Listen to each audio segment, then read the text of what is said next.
Pee-wee's Big Adventure wasn't just a quirky comedy about a man-child and his beloved bicycle. It was the explosive launchpad for a young Tim Burton, the blueprint for cult cinema in the 80s, and a film where chaos, accidents, and creative battles swirled just out of frame. Behind the candy-colored visuals lurked production disasters, casting struggles, and a studio that didn't quite know what it had on its hands. Today, we're peeling back the curtain with 20 weird facts about Pee-wee's Big Adventure, from on-set accidents and strange creative decisions to the cultural ripples that movie executives never predicted. And wait until you hear the bonus fact at the very end. It's so bizarre, you'll never watch the film the same way again. Let's ride into the secrets. 1. Pee-wee's bike wasn't built to last. Pee-wee's fire engine, Red Schwinn, is the movie's holy grail, but in reality, it was a fragile prop nightmare. The production built multiple identical bikes, each designed for specific stunts and angles. Some were stripped down for lightweight tricks, others reinforced for wide shots. But they kept breaking, chains snapped, paint chipped, tires blew out. Crew members often scrambled to repair bikes in the middle of shooting days just to keep the movie moving. Paul Reubens admitted that riding those modified Schwinns wasn't easy. They were heavy, stiff, and unsafe for complex stunts. What audiences didn't know was that the perfect bicycle was a Frankenstein machine, always seconds away from falling apart. Not a magical treasure, but a patched-up prop held together with duct tape and hope. 2. Tim Burton was terrified of directing. When Warner Brothers hired Tim Burton, he was only 26 years old and had never directed a feature film. He came straight from animating at Disney, where his bizarre short films Vincent and Frankenweenie had impressed executives. But live-action directing was foreign territory. Burton later confessed he often had no idea how to run a set or communicate with a crew. What saved him was Paul Reubens' meticulous vision of Pee-wee's world. Burton leaned into visuals, focusing on exaggerated sets, surreal camera angles, and color palettes, while Reubens managed tone and performance. Their partnership could have collapsed, but instead it birthed one of the strangest, most original comedies of the decade. Not a disaster, but the beginning of a career-defining collaboration. 3. Danny Elfman wrote the score. In just 2 weeks. The iconic circus-like score of Pee-wee's Big Adventure marked the first time Tim Burton and Danny Elfman worked together, a pairing that would dominate Hollywood for decades. But the soundtrack almost didn't happen. Elfman wasn't an established composer, he was the frontman for Oingo Boingo, a new wave band with cult appeal. Reubens personally pushed for Elfman, convincing Warner Brothers to take a gamble. Under brutal time pressure, Elfman composed the score in just 2 weeks. The result? A zany, chaotic, yet melodic soundscape that became as memorable as Pee-wee himself. What could have been a cheap, forgettable soundtrack instead defined Burton's gothic meets whimsical aesthetic. Not rushed, but revolutionary. 4. The Alamo scene sparked real tourism.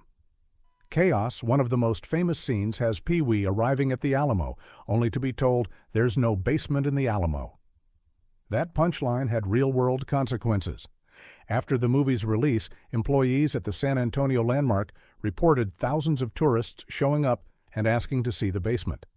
Staff had to field endless questions, sometimes daily, from giggling fans trying to relive the gag. It reached the point where management considered adding a fake basement for tourists just to stop the madness. What started as a throwaway joke snowballed into an iconic piece of Texas tourism lore. Not just a line, but a cultural prank that still lives on. 5. Paul Reubens clashed with the studio constantly. Warner Brothers executives didn't understand Pee-wee Herman. They wanted Reubens to make a standard children's film, complete with moral lessons and a safe tone. Reubens resisted. He saw Pee-wee's world as bizarre, absurd, and slightly unsettling. Funny, but never predictable. Battles over script changes, tone, and even Pee-wee's iconic gray suit raged throughout production. At one point, the studio wanted Pee-wee to wear brighter clothes to make him friendlier. Reubens flatly refused. These fights nearly derailed the film, but Reubens held his ground. What audiences didn't know, Pee-wee wasn't shaped by executives. It was carved out in defiance of them. Not sanitized, but stubbornly weird. 6. The Warner Brothers backlot accident. One of Pee-wee's wildest moments takes place during the studio backlot chase, where Pee-wee rides his bike through different movie sets. What looks like controlled chaos was actually dangerous. Extras in heavy costumes tripped over camera tracks, prop walls collapsed mid-take, and stunt performers nearly collided with each other. Crew members recalled that Burton wanted the sequence to feel like a living cartoon, which meant tight spaces and overlapping action. But the scale of moving parts was overwhelming for such a small production. A cameraman was reportedly injured when a falling wall clipped him, halting filming for hours. What seems like a slapstick dream on screen was a logistical nightmare behind the camera. Not just playful mayhem, but real hazards disguised as comedy. 7. Large Marge gave kids nightmares for years. The truck-driving ghost Large Marge remains one of the most infamous scenes of the film, but the effect didn't come from CGI. It was a clay animation gag designed by the Kyoto brothers, who would later create killer clowns from outer space. The stop-motion face transformation was deliberately grotesque, with bulging eyes and a shrieking mouth. Parents who brought kids expecting a goofy comedy were furious after their children had weeks of nightmares. Test audiences screamed at the reveal, but Burton refused to cut it. Large Marge wasn't a mistake. It was a declaration that Pee-wee's world would never be safe or predictable, not kid-friendly, but gleefully terrifying. 8. Phil Hartman helped write the script. Before becoming a comedy legend on Saturday Night Live, Phil Hartman was part of Paul Reubens' inner circle. Hartman co-wrote the script for Pee-wee's Big Adventure, along with Reubens and Michael Varhol. His fingerprints are all over the witty, absurd dialogue. Hartman had also performed with Reubens in The Groundlings, where Pee-wee Herman was first created. Studio executives initially wanted Hartman to have a cameo role, but schedules didn't line up. While he never appeared on screen, his influence shaped the very foundation of the movie's humor. What audiences didn't realize was that Pee-wee's antics came not just from one man's imagination, but from a comedy team that would later reshape television. Not a solo act, but a group effort. 9. The movie nearly had a totally different plot. When Warner Brothers first agreed to develop a Pee-wee movie, the original plan wasn't a bike theft story. Reubens initially pitched a Pee-wee Herman road trip movie modeled after Pollyanna and other Disney live-action adventures. The bike plot came later, after Reubens admitted he was obsessed with his Schwinn. The writers leaned into the idea of Pee-wee's bicycle as the ultimate treasure. The simple setup gave Burton freedom to stage surreal vignettes along the road trip. In another timeline, Pee-wee's first film might have been about him hitchhiking across America with random encounters. Instead, his missing bike gave the movie its iconic structure, not just a prop, but the spine of the story. 10. The clown dream scene was a nightmare to film. The hospital dream sequence, where Pee-wee's beloved bike is stolen by terrifying clowns, is surreal, even by Burton's standards. But behind the scenes, it was miserable. The clown costumes were suffocating under the hot studio lights. Performers fainted from heat exhaustion, and some couldn't see properly through their masks, causing repeated takes. Burton insisted on shooting with exaggerated lighting to heighten the dreamlike quality, which only made conditions worse. Paul Reubens later admitted the sequence was so strange he worried it would scare kids away from the movie. Instead, it became one of the most memorable parts of the film. Not just surreal, but physically brutal for the people trapped inside rubber clown suits. 11. Pee-wee's house was built like a funhouse. Pee-wee's wacky home, filled with gadgets, toys, and breakfast contraptions, wasn't just a decorated set. It was engineered like a functioning funhouse. Every prop had to work in sync. Toast popping, eggs, frying, juice pouring, all on cue. The Rube Goldberg breakfast machine alone took hours of resetting between takes. Crew members complained that filming in the cramped space was frustrating. Cables tangled, moving parts jammed, and timing always went wrong. Burton demanded precision so the chaos would appear effortless. Ironically, the machine barely worked properly in real life, often spilling food on Reubens or breaking mid-shot. 12. Pee-wee's suit was suffocating. Pee-wee's iconic gray suit became his uniform, but it was a nightmare for Paul Reubens to wear under production lights. The suit was made of heavy fabric that trapped heat, and the bow tie cut uncomfortably into his neck. Reubens often sweated through his shirt during long days of filming. Wardrobe had to keep multiple identical suits on standby so he could change midday. The discomfort only added to Reubens's quirky, twitchy energy, but off-camera he was constantly battling dehydration. Fans saw a timeless costume. Reubens felt like he was wrapped in a sauna, not just a signature look, but a painful prison that he couldn't escape. 13. Pee-wee's dance was improvised. The tequila dance in the biker bar is one of the film's most iconic moments, but it wasn't scripted in detail.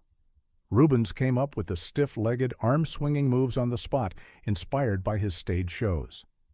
The crew didn't think the scene would work. They worried audiences wouldn't buy Pee-wee charming a violent biker gang with a silly dance. But Burton trusted Reubens's instincts and let the cameras roll. The result became cinematic magic, instantly turning into Pee-wee's signature gag. What audiences didn't know, the moment wasn't planned by writers or choreographers. It was born from raw improvisation and blind faith, not rehearsed, but lightning in a bottle. 14. Warner Brothers. Almost shelved. The movie executives at Warner Brothers were deeply nervous about the film's bizarre tone. Early test screenings got mixed reactions. Kids laughed, but some parents were horrified by the darker moments like Large Marge and The Clown Dream. Studio executives debated pulling the movie from wide release, considering it too weird for family audiences. But they decided to gamble, banking on Reubens' cult following from his live shows. The risk paid off. The film was a surprise hit, earning over $40 million on a $7 million budget. Not safe, but a profitable gamble that rewrote how studios thought about cult comedy. 15. The movie inspired countless future filmmakers. Pee-wee's Big Adventure wasn't just a breakout for Burton and Elfman, it planted seeds for a new generation of directors. Filmmakers like Judd Apatow, Paul Thomas Anderson, and Taika Waititi have cited Burton's mix of absurd comedy and stylized visuals as influential. The movie proved that a surreal, eccentric vision could find mainstream success without watering down its weirdness. It wasn't a blockbuster on the scale of Back to the Future, but it lingered in the minds of creative outsiders. What started as a quirky bike quest ended up shaping the future of indie and comedy filmmaking. Not just a cult hit, but a cultural blueprint for decades to come. 16. Tim Burton. Nearly got fired mid-shoot. Though Burton is now synonymous with the film, he almost didn't make it through production. Warner Brothers execs grew impatient with his unorthodox methods, lingering on strange camera angles, obsessing over set design instead of schedule. Some producers felt he was wasting time. At one point, rumors swirled that the studio considered replacing him with a more experienced comedy director, but Paul Reubens defended Burton fiercely, insisting only he understood Pee-wee's bizarre world. That loyalty saved Burton's career, not just a director's gig, but a fragile opportunity that almost vanished before it began. 17. The Warner Brothers lot scenes were guerrilla filmmaking. The backlot chase looks like a massive, expensive sequence, but it was shot with almost no budget. Burton and his crew often filmed while other productions weren't looking, weaving Pee-wee's bike through real working sets. Some studio neighbors weren't thrilled. One Western set was mid-reconstruction, and crew members complained when Pee-wee's chase disrupted their schedules. Burton leaned into the chaos, turning real frustrations into comedic gold. What appears as deliberate slapstick was, in truth, controlled trespassing, not a grand set piece, but scrappy filmmaking at its finest. 18. The bike auction led to chaos. Years later, After filming, several of the prop bikes were sold off quietly. Years later, when collectors discovered their existence, auctions spiraled into mayhem. One bike sold for more than $36,000 in 2014. But controversy followed. Were all the authentic Pee-wee bikes real? Some insisted Warner Brothers built only 10 bikes, others swore there were 12. Lawsuits and accusations swirled around provenance. What was once a fragile prop became a hot commodity worth more than luxury cars. Not just a childhood symbol, but an artifact of obsession. 19. Pee-wee's laugh was a weapon on set. That high-pitched, manic Pee-wee laugh wasn't just part of the character, it became a way for Reubens to disarm stress on set. Crew members recalled that during tense days when cameras jammed or arguments broke out, Reubens would slip into Pee-wee mode and cackle until everyone cracked. But it wasn't always fun. Some found it unnerving after hours of repetition, like being trapped in a surreal comedy sketch. What played as infectious joy on screen sometimes frayed nerves off camera. Not only a trademark sound, but a pressure valve, and occasionally a psychological weapon. 20. The studio hated the ending. Pee-wee watching his own life turned into a cheesy Hollywood movie was Burton's meta finale. But Warner Bros. Executives thought it was too confusing. They wanted a happily ever after ending where Pee-wee simply got his bike back and rode home. Burton fought hard to keep the bizarre, self-aware twist, arguing it fit the movie's surreal tone. Test audiences loved it. The ending stayed. Not just a wrap-up, but an early glimpse of Burton's lifelong obsession with movies about movies, fantasy bleeding into reality. Bonus fact, Pee-wee almost rode into space. The weirdest part of the story?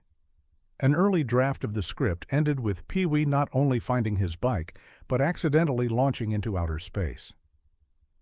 Reubens revealed that Warner Brothers briefly considered turning the movie into a sci-fi spoof, complete with UFOs and moonmen. The idea was abandoned for budget reasons, but fragments of it lingered in Pee-wee's dream logic sequences. Imagine it, Pee-wee Herman, helmet over bow tie, pedaling through the stars. Not just weird, but cosmic-level bizarre. Pee-wee's Big Adventure was never just a quirky comedy. It was a battlefield of clashing visions, fragile props, bizarre accidents, and a stubborn creative team who refused to bend. Out of that chaos came not only a cult classic, but the spark that ignited Tim Burton and Danny Elfman's legendary careers. The legacy? That weird can win. That rebellion can pay off. That a man and his bike can change Hollywood. So, did these behind-the-scenes secrets surprise you? Hit that like button, subscribe for more movie revelations, and remember, just because they say there's no basement in the Alamo doesn't mean there aren't secrets waiting below.